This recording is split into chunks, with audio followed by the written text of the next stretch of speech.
Hello everyone welcome to Devanjali cooking सांग माने आज आम माँ को अति प्रिय पिठा बनैबा। ये पिठाटी मो माँ ठारू शिखी सी घरे बनाती तो तांको शिखी यार ना मु जानी आपण पटे कौन कहती आपण मत कमेंट बॉक्स रे निहाती जनइबे। तेबे चलतु आरंभ करवा ये स्वादिष्ट पिठाटी को आपण या नॉर्मल दिन मानकर बनई खाई पारे। बहुत ही बढ़िया लगी था सांग माने आउ बहुत कम सामग्री यहाँ तैयारी होता है। तेबे चलतु आरंभ करवा ये स्वादिष्ट रेसिपी को वीडियोटी को शेष पर्यंत देखंतु। देखंतु एठी मु अरुआ चाउल को 2-3 घंटा आगु बतुराई नहीं थी। खाली अरुआ चाउल रे आमे पिठा बनैबा जमारू आउ किछि दरकार हबनी। चलंतु एबे याकू ग्राइंड करि नबा। एबे आमे ग्राइंडिंग जार रे याकू देई दबा। यार टिके मोटा पेस्ट ही बनैबा, बेसी मोटा नहीं कि बेसी पतला नहीं, से भली जेमति कि आमे तेल रे छाणीबा बेले एपटे सेपटे हबनी। देई दबा अल्प टिके लूण, संधप लूण यूज करिवे जदि पूजा रे आपण यूज करूचंती। तापरे देई दबा एथिरे गुड़, स्वाद अनुसार आपण गुड़ देबे। गुड़ जगह चीनी मध्य नहीं पारती किंतु पूजा पाठ रे आमे तो गुड़ ही यूज करि थाउ। गुड़ एथिरे देई दबा, गुड़ को भांगिकी दबा, नहले ग्राइंडिंग कला समय रे गुड़ गोटा रही जाय थाए, सेति मु भांगिकी देखंतु दउछि। एबे याकू अल्प टिके पानी देकी ग्राइंड करि नबा। देखंतु बढ़िया हमर स्मूथ पेस्टटा बनी गलानी। एबे आमे याकू आधा घंटा खंडे साइड रे रखी नबा।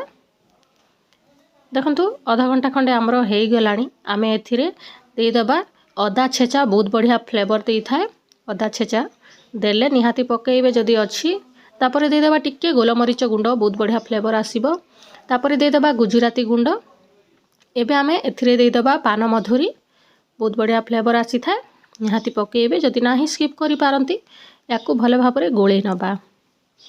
एबे आमे या ऊपर दे देबा छेना। मो घरे एका छेना तैयारी करिकि देइछि। एटा देखंतु आपन को निज पसंद अनुसार आपन कम बेसी करि पारिबे छेना। याकू भले भाबरे गोळे नबा। चलतु एबे कढ़ई गरम करिबा।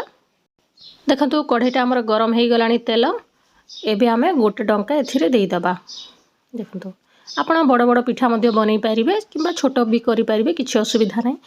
एबे एमिति पातिया साहाय्य रे तेल को ऊपर भलिया पिठारे दउथिबा, जा द्वारा कि ऊपर पटे मध्य सिझी पारिबो शीघ्र। सेति पई मु एमति करूछि। देखंतु सांग माने ए पिठा को आपण नॉर्मल दिन मानकर मध्य टिफिन टाइप रे मध्य बनैकी खाई पारिबे। बहुत कम समय रे जेहेतु तैयारी हेई थाए, खाली चाउल रे आ गुड़ रे, देह पई मध्य बहुत हितकारक। देखंतु ए भलिया टिके नाली पड़ी आसिले जानि जिवे जे पिठाटा हमर प्रस्तुत हेई गला बोली कि। बहुत बढ़िया वासना देई थाए पिठार। एबे आमे याकू काढी नबा। देखंतु पिठाटा हमर प्रस्तुत हेई सारिछि। एबे मु आ गोटे आपनक सहित शेयर करूछि। याकू टिश्यू पेपर रे रखि नबा, जा द्वारा कि जो तेल टिके अछि सेटा मध्य बाहरी पड़िबो। ए भलिया मु 1.5 टंका रे करूछि। छोट टंका नै थिले, सेति पई मु 1.5 टंका दउछि। आपण गोटे टंका मध्य देई पारिबे। देखंतु ए भलिया प्रस्तुत करिवे। सांग माने आशा करूछि पिठाटी आपण मानकु पसंद आसीथिबो। ए रेसिपीटा ए भलिया नुआ नुआ रेसिपी देखिबा पई देवांजलि कुकिंग सहित जोड़ी हेइकि रुहंतु। निज फ्रेंड रिलेटिव मानक सहित मध्य शेयर करबा पई जमारू भूलिबेनी। याकू थरे बनांतु, खांतु आ मते कमेंट बॉक्स रे निहाती जणांतु। थैंक यू फॉर वाचिंग सांग माने।